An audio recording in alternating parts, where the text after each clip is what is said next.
오늘 설교 말씀은 복음서 강의 16번째 시간으로 제자 몇 명을 부르시는 예수님의 공생의 초기 사역에 관한 내용입니다.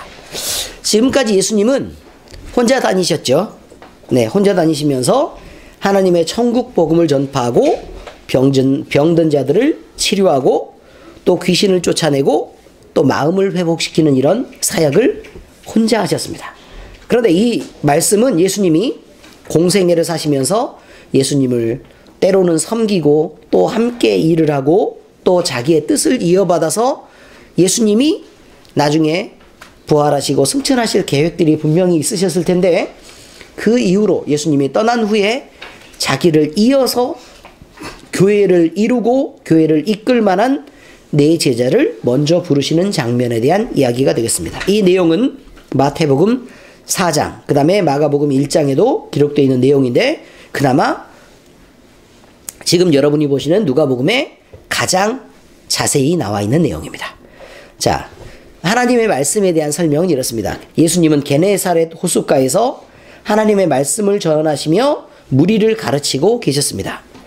이때 예수님의 눈에 물고기를 잡는 어선 두 척이 해안가에 정박해 있는 모습을 보게 됩니다. 그리고 그 배에는 일하는 어부들이 있었는데 그들이 나와서 그물을 씻으며 하루 출항에 마무리를 하고 있었습니다. 아침인데 마무리를 하고 있었다, 그런 말이죠. 게네사렛 호수다라고 얘기하면 주로 구약적인 표현입니다. 이거는 게네사렛 호수다 이렇게 표현하고 있는데 이 호수는 갈릴리 호수 또 갈릴리 바다를 부르는 다른 이름인데 남북으로 길이가 꽤 길어요. 20km쯤 돼요. 20km니까요. 어디냐면 아마 김포공항에서부터 지금 우리 교회 정도까지 몇 배? 한 2.5배? 거의 강화까지 가까이 가야 20km가 될 거예요. 직선거리로 20km. 의미를 아시겠죠? 김포공항에서 강화까지. 그럼 되게 길죠?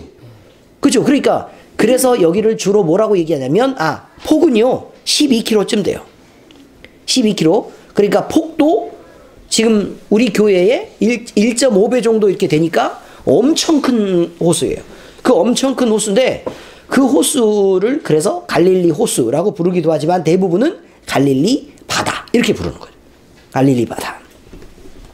뭐 어떤 애들은 한강 보고도 바다라 그러는데요. 뭐. 아시죠? 네, 그렇습니다. 갈릴리는 북쪽 헐몬산으로부터 따뜻한 온천이 있는데요.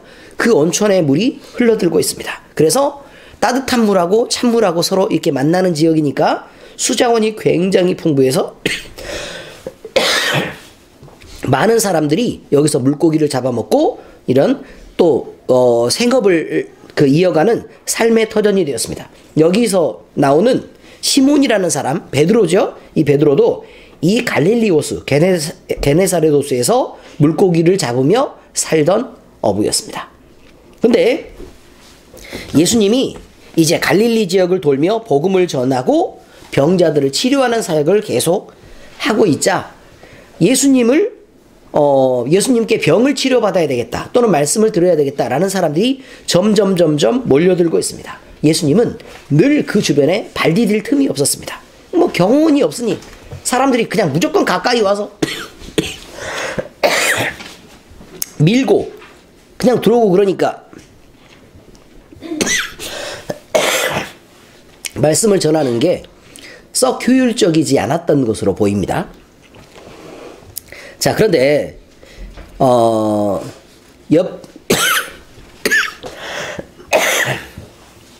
어렵네요.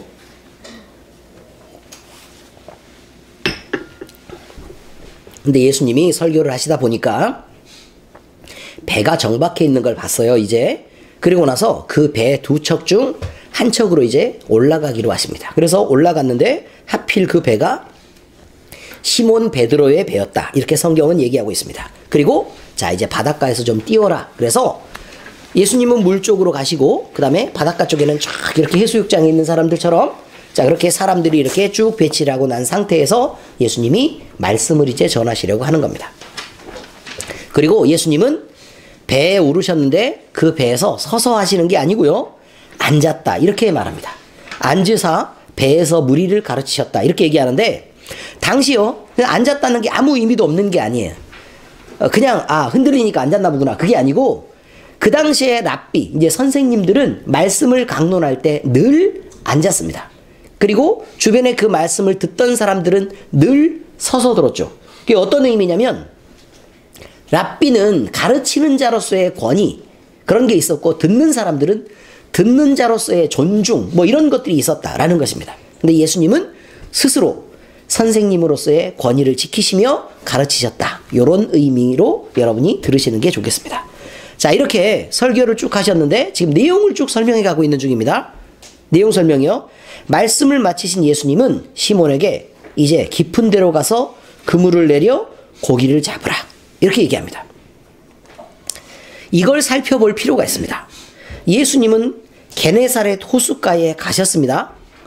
그리고 그곳에서 말씀을 전하셨습니다. 그리고 시몬 베드로의 배를 발견하셨고 말씀 전하는 일이 수월하도록 배에 오르셨는데 하필 시몬 베드로의 배에 오르셨다. 이렇게 얘기하고 너 깊은 데로 가서 그물을 내려 고기를 잡아라 라고 얘기하고 있다. 그런 말입니다.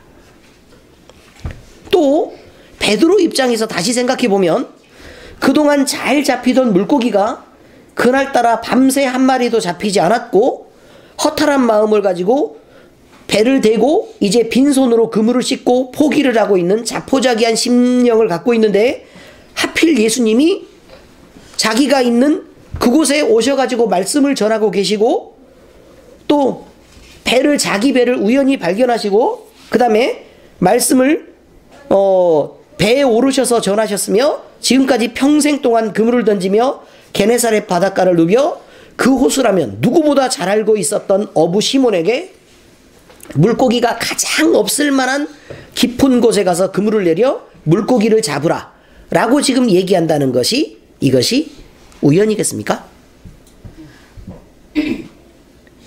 그 전에 시몬의 장모가 있었죠. 네. 이 모든 상황들은 이미 예수님의 마음에 있었던 상황들이고 그래서 처음부터 예수님의 발걸음이 베드로가 있었던 그 게네사렛 호숫가로 다가간 것이 아니었겠느냐 라는 게 성경의 표현입니다. 아시겠죠? 네, 그렇습니다. 우연히 베드로가 예수님을 만난 게 아니고 거기에서 상실감을 갖고 있을 베드로를 향해서 예수님이 직접 그렇게 가셨고 또 요한과 야고보나 안드레나 이런 사람들도 다 함께 그곳에서 부르시기 위해 예수님이 친히 그곳에 가셨다. 이런 말입니다. 그런데 베드로는 예수님을 그래서 만나게 된 것입니다. 예수님의 말씀을 그래서 듣게 되었고 그 놀라운 말씀에 감동되어 지금 예수님의 말씀을 따르고 있는 것입니다. 이미 예수님으로부터 나오는 하나님의 말씀을 들은 베드로는 자신이 가진 지식에 의존하지 않고 말씀하신 대로 순종해서 그 깊은 곳에 가서 그물을 내립니다. 그랬더니 상식에서 벗어난 놀라운 결과가 나타납니다. 밤새도록 잡히지 않았던 고기가 그물이 찢어지도록 많이 잡히게 된 것인데 배 한 척에 다 실을 수가 없어서 두 척으로 나눠서 실어야 될 만큼 어마어마한 양의 고기가 잡혔다. 이렇게 얘기합니다. 자, 그 물고기는요 주로 붕어과에 속한 물고기들입니다. 붕어과에 속한 물고기들인데 저기를 보니까 상황을 쭉 보고 제가 그 물고기에 대해서 갈릴리 물고기에 대해서 찾아봤는데 지금 얘기하는 베스 종류입니다. 베스. 네, 베스 종류들이 그렇게 있는데 엄청나게 많은 물고기가 원래 떼로 다니죠. 네, 그렇게 됩니다. 자, 그런데 베드로가 말하는 것이 그렇습니다. 말씀에 의지하여 내가 그물을 내리리이다 라는 말이 베드로의 말이었습니다. 그 말은 베드로의 신앙의 고백이었으며 베드로가 가진 믿음이었고 베드로가 할 수 있는 부분만큼의 순종이었습니다. 그 순종은 엄청난 기적으로 나타났습니다. 베드로의 배에 물고기가 그물이 찢어지도록 많이 잡힌 것입니다. 그리고 베드로는 자신의 배 한 척으로 잡은 물고기를 모두 담을 수 없을 만큼 되어서 옆에 도움을 청해야만 했다니까요. 그래서 베드로는 하나님의 기적을 순종 때문에 경험하게 된 것입니다. 그 기적이 나타나자 베드로는 많은 물고기가 먼저 보였던 게 사실이죠. 그러니까 성경에 놀란 것이 하나님의 말씀을 들어서 놀란 것도 아니고 예수님을 만나서 놀란 것도 아닙니다. 그저 말씀은 놀라웠기 때문에 그 말씀을 순종해 보았는데 물고기가 많이 잡혀서 놀랐다라고 그렇게 되어 있어요. 모든 사람이 고기 잡힌 것으로 말미암아 놀랐다 이렇게 되어 있다니까요. 그리고 10절의 전반절에 보니까 세베대의 아들로서 시몬의 동업자인 야고보와 요한도 놀랐다 이렇게 되어 있습니다. 자, 그런데 이런 놀람 끝에요, 베드로가 가지는 것은 과연 무엇이었을까? 그 놀라는 순간에 베드로는 하나님을 경험한 것입니다. 하나님. 그러니까 베드로의 처음 한 말은 그거죠. 주여, 나를 떠나소서. 나는 죄인이로소이다. 두 단계로 이루어져 있죠. 주님을 먼저 부릅니다. 처음에는 뭐라고 돼 있죠? 선생님 이렇게 불러요. 처음에는 어떻게 부른다고요? 선생님. 그 다음에 명칭이 바뀌었어요. 뭐라고 바뀌었죠? 주여 라고 바뀌어 있습니다. 주여 이렇게 바뀌어 있습니다. 그리고 죄인이 하나님을 딱 발견하자마자 첫 번째 하는 일이 뭐라고요? 하나님, 제가 하나님으로 돌아갈게요 라는 게 아니고 깜짝 놀라가지고 나를 떠나세요 라고 얘기합니다. 내가 죽을까봐. 그리고 나는 죄인이로소이다. 자신도 받고 하나님도 본 것입니다. 자기 자신의 모습을 분명히 베드로는 봤습니다. 하나님도 봤죠. 그 능력도 체험했습니다. 그리고 나서 한 일이 뭐라고요? 주여, 나는 죄인입니다. 나를 떠나십시오. 라는 말을 했다니까요. 놀랍지 않습니까? 많은 사람들이 그렇습니다. 하나님을 처음으로 딱 발견하는 순간 두려움이 듭니다. 두려움이 들고 하나님, 이 하나님이 계시면 저는 하나님 앞에 순종하고 평생 그렇게 살겠습니다 라고 반응을 보인 사람은 겨우 우리 교회에 있는 몇 명뿐입니다. 물론 다른 분들도 그렇지만 우리 교회에는 몇 명뿐이라 그 말이에요.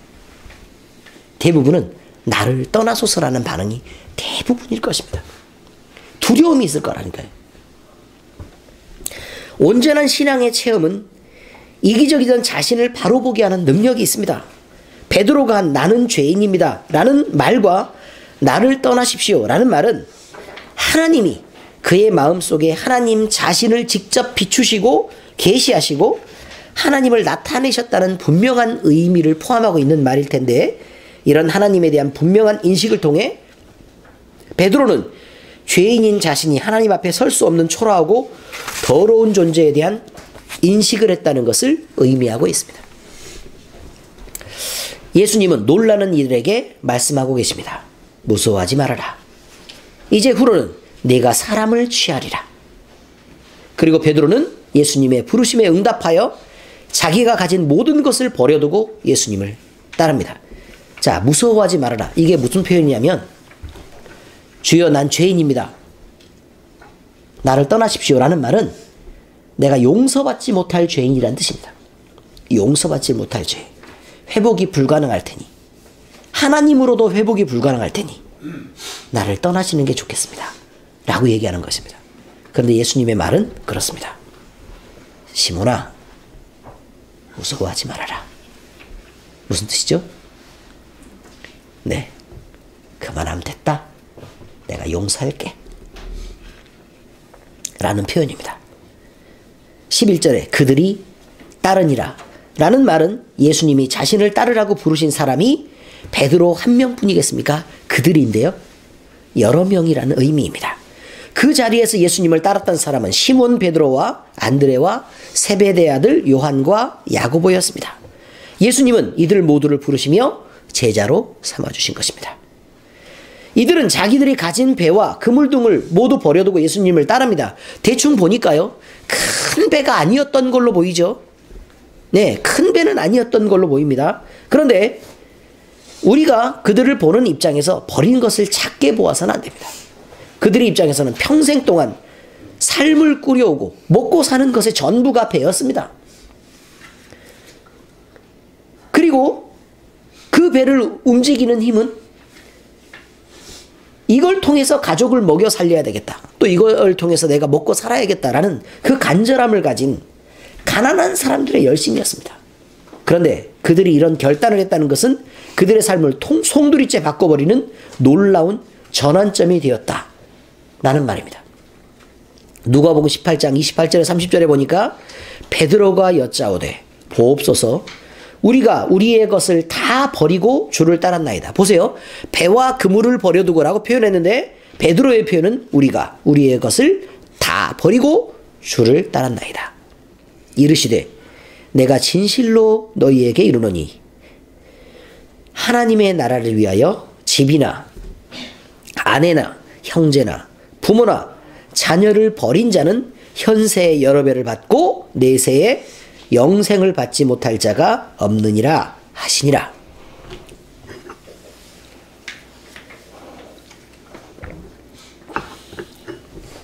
여러분, 버리라는 말을 여러분이 오해하고 계실 수 있습니다. 버리라는 말은 포기하라는 말이 아닙니다. 버리라는 말은 네가 네 힘으로 붙잡고 아무리 집착해도 그들이 네 힘으로 지켜지거나 보호받을 만한 존재가 아니라고 얘기하는 것입니다. 그런데 베드로가 자신을 의지하고 또는 우리가 자신을 의지하고 내 힘으로 가족을 챙길 때와 내가 하나님의 품에 들어가고 그 품에서 살고 그들을 하나님의 손에 맡길 때 이것을 인간적인 표현으로 말하면 버리고라는 표현을 쓰고 있는 것입니다. 여러분, 무엇이 더 온전하겠습니까? 지켜지시겠습니까? 자기 하나도 지킬 힘이 없는 사람들이 온 가족을 지켜낼 수 있겠습니까? 그렇게 당당하고 그렇게 멋지게 인생을 잘 살아오셨습니까? 제가 제 인생을 바라볼 때는 늘 부족한 것들 뿐입니다. 제가 아버지로서 아들로서 여러 가지 모습으로 제가 책임지려고 살았던 여러 가지 시간들이 쭉 있습니다. 그러나 저는 제가 가진 위치에서 온전하게 아버지 역할을 한 것도 아니고 온전하게 자식의 역할을 하고 있는 것도 아닙니다. 그렇다고 온전하게 부부의 역할을 다 감당하고 있는 것도 아닙니다. 늘 실수의 투성입니다. 이런 우리들에게 예수님은 찾아오셔서 말씀하고 계시는 것입니다. 네 힘으로 의지하지 말고 하나님께로 나와라. 그럼 내가 지킬게. 다 내 자식들 아니냐 라고 얘기하고 있는 것입니다. 그래서 이제 여기까지는 지금까지 소개한 말씀에 베드로와 요한과 야고보와 안드레를 부르신 것에 대한 이야기였습니다. 자, 이제 이 말씀들이 우리 안에서 어떤 삶에 대한 적용을 만들어낼 수 있는가라는 부분입니다. 첫 번째, 우리 각 성도들의 삶은 하나님의 매우 특별한 관심과 계획 속에서 인도되고 있다는 사실입니다. 다시 읽어드리겠습니다. 우리 각 성도들의 삶은, 그러니까 내 삶은 말이죠, 하나님의 특별한 관심과 특별한 계획 속에서 한 발 한 발 그대로 인도되고 있습니다. 그러므로 우리가 우연히 만나는 사람과 우연히 일어나는 우리 주변의 일들과 우연일 것처럼 보이는 행운들에 대한 소득과 또 우리 집을 찾아오는 여러 명의 고객들과 또 내가 만나는 내 자녀들과 그 자녀들과의 여러 관계나 아니면 남편이나 아내나 이런 많은 사람들에 대한 만남들과 또 여러 가지 일하면서 만나는 여러 사람들에 대한 그 부딪힘, 그 모두를 하나님은 세심하게 계획하고 살피고 또 인도하고 거기서 만지고 하는 모든 모습들이 하나님이 그 모든 것들을 이뤄가고 계신다는 말입니다. 우리를 하나님의 자녀답게 하시기 위해서. 예수님은 베드로를 부르실 때 그가 일하며 살고 있던 게네사렛 호숫가를 찾아가신 것입니다. 이미 예수님은 그의 모든 경제적 상황도 알고 있었고 그가 가지는 영적 갈급함 역시 알고 있었습니다. 여러분, 영적으로 갈급하지 않은 사람이요, 하나님의 말씀을 듣고 배에서 단지 고기 많이 잡혔다는 이유로 너는 나를 따라라 라고 얘기하니까 두 마디도 안 하고 따라가겠습니까?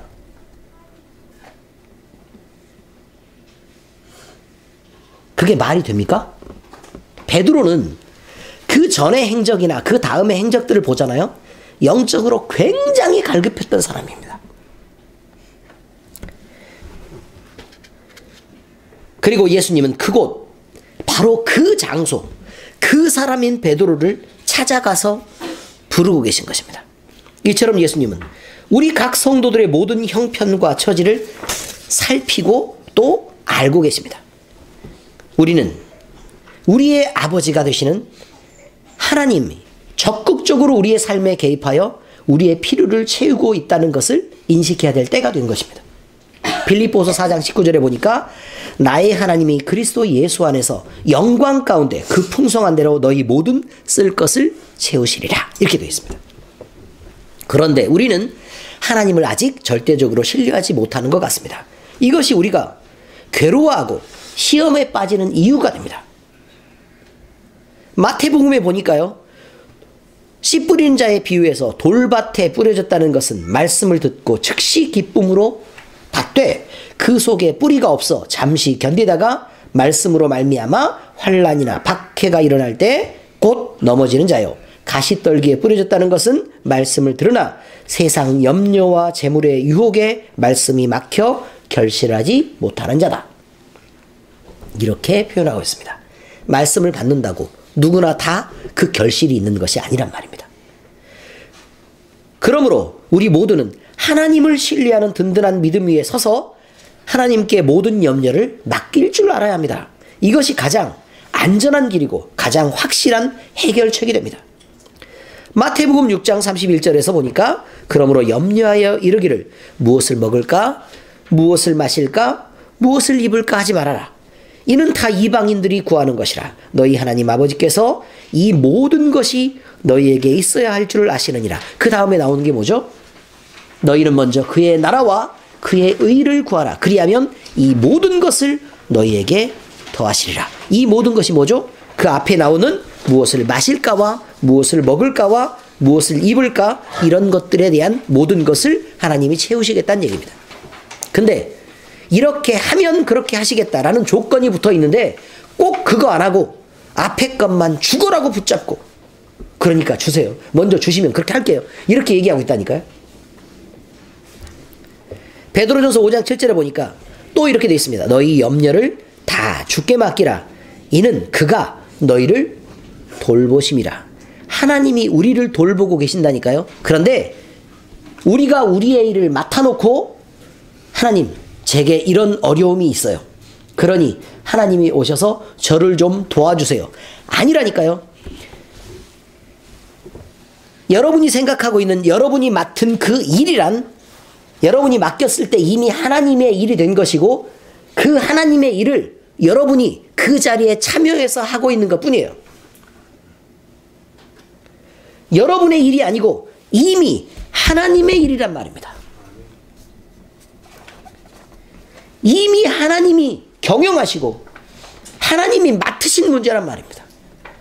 그런데 여러분이 단지 그 자리에 있다는 것만으로 여러분의 그 문제에 대한 소유를 주장해버리면 하나님이 어이가 없죠. 그리고 하나님은 그런 모든 것들 속에서도 우리를 보호하고 계신다는 것, 또 그 문제의 해결자가 되신다는 걸 여러분들이 어떻게 느끼고 경험하시겠냐, 그 말입니다. 다시 말씀드리면 우리 각 성도들의 삶은 하나님이 특별한 관심과 계획 속에서 인도되고 있습니다. 여러분의 문제는 여러분의 것이 아닙니다. 그 모든 문제는 교회의 것임과 동시에 하나님이 맡으신 문제가 되는 것입니다. 두 번째, 주의 말씀에 순종하는 사람은 주님이 예비하신 축복을 차지하게 됩니다. 베드로에게 말씀하신 주님은 상식적으로 이해가 가지 않는 요구를 하고 계셨습니다. 베드로는 전문적인 어부의 삶을 살았고 수십 년간 그가 가진 노하우는 다른 어느 누구에 못지않은 것이었습니다. 참고로 원래 갈릴리 바다의 물고기들은요, 밤에 주로 활동하는 어종들인데 그것도 수초가 많은 얕은 곳에서 활동을 하고 또 그렇게 잡힌답니다. 이런 상황을 뻔히 아는 베드로인데 이 베드로에게 예수님이 하신 말씀은 얼마나 사람의 입장에서 볼 때 어리석은 말이었겠습니까? 여러분은 여러분이 가진 지식과 정반대 주장을 하는 어떤 말씀이 성경이라면 그것은 여러분을 받아들이시겠습니까? 내가 경험한 것, 또 내가 분명히 알고 있는 것, 이런 것을 여러분이 받아들이시겠냐 그 말입니다. 그럴 수 있겠습니까? 여러분은 그러지 못할 경우가 대부분일 것입니다. 그리고 뭐야, 왜 그런 얘기를 해? 말도 안 되는 소리를 하고 있어. 우리 목사님 요즘 이상해 라고 말할 가능성이 충분히 있다니까요. 오히려 여러분의 지식에 합한 말을 하면, 예를 들어 의학적 지식에 어긋나는 말을 제가 해도 여러분은 성경 말씀이어서 믿으시겠습니까? 의사도 성경 말씀 믿습니다. 왜 믿는 줄 아세요? 의학적 지식이 짧으면 성경 말씀 믿기가 어렵습니다. 왜냐하면 의학이라는 합리성에 의존하기 때문에 그렇습니다. 그런데 점점 의학이 깊어지면 손을 댈 수가 없습니다. 의사가 하는 일이란 잘못된 부분을 잘라내고 또 약물 치료를 통하는데 그 약이라는 것도 몸 스스로가 회복되는 것을 도와주는 것 뿐이지 몸을 회복시키는 것이 아니라는 것입니다. 그러므로 몸이 회복의 능력이 없으면 그 사람은 약을 써도 회복이 안 됩니다. 의미를 아시겠죠? 그렇습니다. 그러니까 의사들도 수준이 높으면 하나님의 말씀을 듣고 믿게 됩니다. 자, 그 다음에 섣부른 응용과학자들은 하나님의 말씀을 믿고 신뢰하기가 어렵습니다. 왜냐하면 자기들이 배운 것이 껍데기에서 결과들만 계속 들었기 때문에 그렇습니다. 그러나 기초과학으로 가면 갈수록 크리스찬이 점점 늘어났는데 그것은 연구를 계속하다 보니 도저히 설명할 수 없는 곳을 발견하게 되고 부딪히게 되는데 그것마저도 어마어마한 질서 속에 있다는 것을 알게 되는 것 때문에 그렇습니다. 자, 여기 여러 가지 합리성을 벗어난 하나님의 말씀은 물론 초월이고 여러분이 인정하기가 어려운 것일 수도 있겠지만 여러분이 이 말씀을 인정하는 것을 믿음이라고 얘기합니다. 자, 베드로는 밤을 새워가며 일했습니다. 그는 극도로 피곤한 상태였습니다. 그리고 물고기가 안 잡혔으니 무슨 몸에 힘이 있겠습니까? 빨리 그물을 정리하는 대로 얼른 집으로 돌아가서 쉬고 싶었을 것입니다. 그런데 5절에 보니까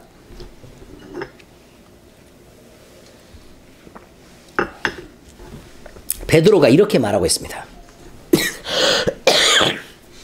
선생님, 우리들이 밤이 새도록 수고하였으되, 선생님이죠.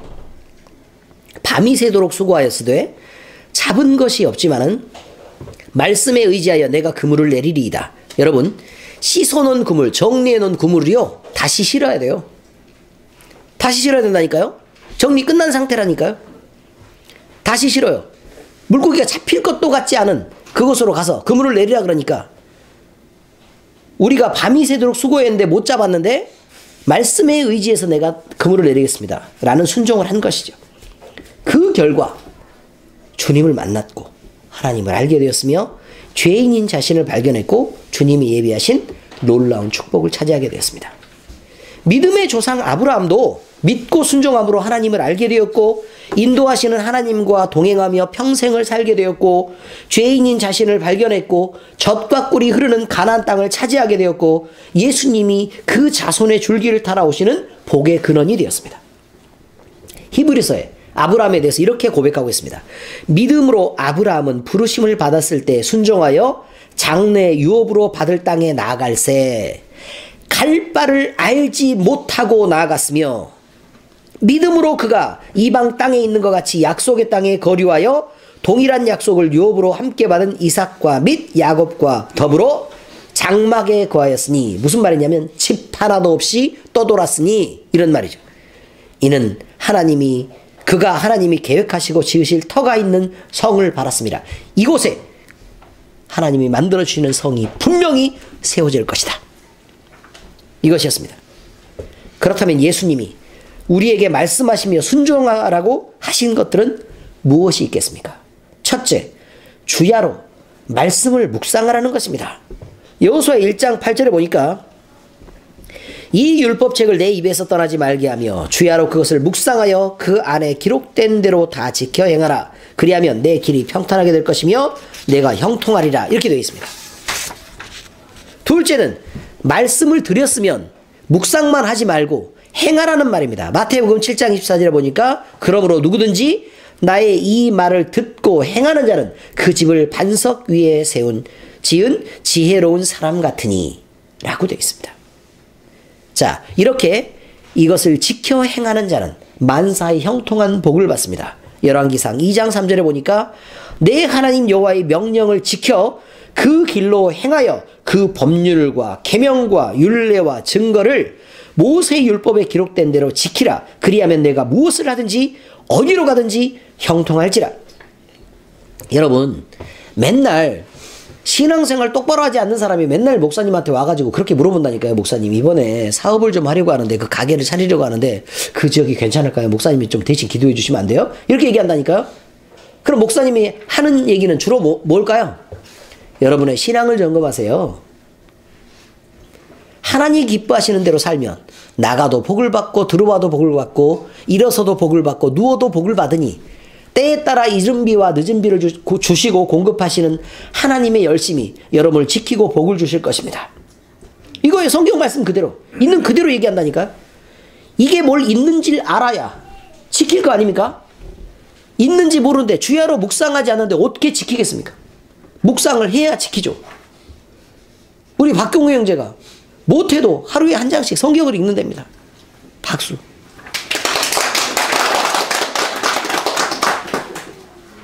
그리고 그 읽는 것들이 지켜지고 그 지켜지는 것들이 마음에 그대로 믿어지고 그래서 형통한 복을 받게 되는 그런 일들이 우리 모두에게 있기를 예수 그리스도의 이름으로 축원합니다.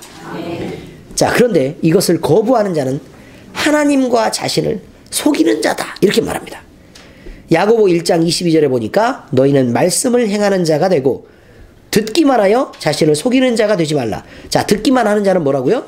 자신을 속이는 자다 이렇게 얘기하죠. 행함이 없는 자는 속이는 자란 말입니다. 그러니 믿음이 있다고 거짓말을 하고 믿음이 있다고 얘기를 하는 것 자체가, 그 믿음 자체가 거짓말이라고 얘기하는 거예요. 그리고 이 모든 말씀의 핵심은 무엇일까 이거죠. 우리가 도대체 무엇을 지키라고 하길래 하나님의 말씀을 읽어야 된다. 또 하나님의 말씀을 행해야 된다. 그리고 그 말씀을 행하는 자가 복이 있다라고 얘기하는데 뭘 어떻게 하라는 얘기냐 그 말이에요. 구체적인 지침이 여기에는 없죠. 이것입니다. 이 모든 말씀의 핵심을 한마디로 모으면요, 두렵고 떨림으로 하나님을 사랑하라는 것입니다. 마태복음 22장 37절에 40절에 보니까 예수께서 이르시되 내 마음을 다하고 목숨을 다하고 뜻을 다하여 주 너의 하나님을 사랑하라 하셨으니 이것이 크고 첫째 되는 계명이요 둘째도 그와 같으니 내 이웃을 내 자신같이 사랑하라 하셨으니 이 두 계명이 온 율법과 선지자의 강령이니라. 그냥 율법과 선지자의 강령이 아니고 온 율법과 선지자의 강령이다 이렇게 말합니다. 요한 1서 4장 20절에 보니까 누구든지 하나님을 사랑하노라 하고 그 형제를 미워하면 이런 거짓말을 하는 자니 보는 바 그 형제를 사랑하지 아니하는 자는 보지 못하는 바 하나님을 사랑할 수 없느니라 라고 얘기합니다. 여러분이 겉으로 표현된 사랑이 없을 때 어떻게 내 마음속에 하나님을 사랑한다고 얘기할 수 있겠습니까? 말이 안 됩니다. 부모하고 싸우고 사이 좋지 않은 자식, 하나님을 사랑한 것이 아닙니다. 부부간에 미워하고 대립하는 것, 하나님을 사랑하는 것이 아닙니다. 여러분이 여러분의 자녀를 정말로 사랑하지 못하고 비유나 맞추면서 살고 있다면 하나님을 사랑하는 것이 아닙니다. 주의 교훈과 훈계로 그 아이들이 바르게 될 수 있도록 양육하는 것, 이것이 하나님을 사랑하는 것입니다. 둘째 말씀, 하나님의 말씀을 즐겨 행하면 축복이 따라옵니다 였습니다. 셋째입니다. 세상에서 가장 아름다운 동행은 주님과 함께 걷는 것입니다. 주님으로부터 부름을 받은 베드로와 세 제자들은 자신이 가진 모든 것을 버려두고 예수님을 따릅니다. 이렇게 주님 안에서 동고동락하며 함께 사는 친밀한 교제들을 코이노니아라고 합니다. 우리 모두는 예수님 안에서 이런 친밀한 섬김과 나눔의 길을 걷기 위해 교회로 또는 한 교회의 일원으로 부름을 받았습니다. 그러므로 우리는 서로에게 유익을 주는 좋은 동역자들이 되어줘야 하고 그리스도의 몸된 교회를 세우는 각 지체로서의 역할을 다해야 합니다. 에베소 2장 20절에서 22절에 보니까 너희는 사도들과 선지자들의 터 위에 세우심을 입은 자라 그리스도 예수께서 친히 모퉁이 돌이 되셨느니라. 무슨 말이냐면 내 위에 교회를 세워라 이거죠. 그 안에서 건물마다 서로 연결하여 주 안에서 성전이 되어가고 너희도 성령 안에서 하나님이 거하실 초소가 되기 위하여 그리스도 예수 안에서 함께 지어져 가느니라. 자 보세요. 우리가 교회로서 함께 지어져 가는 것은 간단합니다. 우리 안에 예수 그리스도를 담으려고 그렇습니다. 그러나 우리 모두가 같은 일을 하는 것은 아닙니다. 각 지체는 서로 다른 달란트를 받았고 각기 다른 일로 한 교회를 섬기며 한 분이신 예수님을 섬깁니다. 이것이 건강한 몸, 건강한 교회입니다. 로마서 12장 4절에서 5절에는 우리가 한 몸에 많은 지체를 가졌으나 모든 지체가 같은 기능을 가진 것이 아니니 이와 같이 우리 많은 사람이 그리스도 안에서 한 몸이 되어 서로 지체가 되었느니라. 그러므로 여러분은 나같지 않다 그래서 비판하는 시각을 접어야 합니다. 예를 들어 교회에서 문제를 일으키는 어떤 사람이 있습니다. 문제를 일으키는 어떤 사람이 있다고요. 여러분은 그 사람을 비판해서는 안 됩니다. 왜냐하면 교회는 그 사람을 통해서 건강해지기도 하기 때문에 그렇습니다. 여러분이 정말 아무 병도 걸리고 싶지 않다면 무균실에서 살면 되죠. 그렇지 않습니까? 건강하겠습니까? 아닙니다. 적당한 병용균에 노출되고 적당한 세균에 노출되어서 우리 몸이 점점 그것들을 싸워서 이길 만한 몸으로 되어가는 것을 건강하다고 얘기합니다. 심지어는 교회 안에서 여러분을 불편하게 하고 여러분의 마음을 상하게 하는 사람이 있을 수 있습니다. 그런데 보자마자 저 인간 왜 저래? 나 저런 것들 좀 없었으면 좋겠어. 이렇게 얘기하면 되겠어요? 안 되겠어요? 안 된단 말입니다. 그러면서 우리가 우리를 보죠. 그렇게 하면 안 되겠구나. 이렇게. 그 다음에 또 교회의 시스템을 점검하게 됩니다. 저런 일을 위해서 교회는 시스템적으로 어떤 준비를 해야 되겠구나. 그렇습니다. 몸이 좀 약해지면 건강해지기 위해 약도 먹고 음식도 잘 먹는 법입니다. 그리고 한쪽이 약하면 다른 부분이 그 약한 지체가 회복될 때까지 기다리고 치료를 돕는 것입니다. 교회는 그런 것입니다. 아무런 질병도 없고 아무도 안 아픈 게 아니고 누구나 아픈 부분이 있고 병든 부분이 있고 또 약한 부분이 있어서 그 모든 지체들이 다 함께 모여 있습니다. 그리고 할 수 있는 것도 한 가지 외에는 별로 못합니다. 그러므로 여러분이 하나님의 교회를 세워나가고 온전한 교회를 하나님 앞에 만들어 드리려면 여러분은 서로 다른 지체들을 도와야 합니다. 우리 안에서 또 늘 그렇게 복음이 증거되도록 힘을 써야 될 것입니다. 예수님은 이런 우리를 통해 하나님의 교회를 아름답게 세우시고 이런 약하고 약한 사람들의 모임 가운데 있는 우리의 교회 안에 기쁨으로 거하시고 또 우리를 도와주실 것입니다. 우리가 완벽하면 예수님은 우리를 도울 방법이 없습니다. 기도하시겠습니다. 하나님 아버지, 이 시간 우리는 제자들을 부르시며 소명을 주신 예수님에 대하여 살펴보았습니다.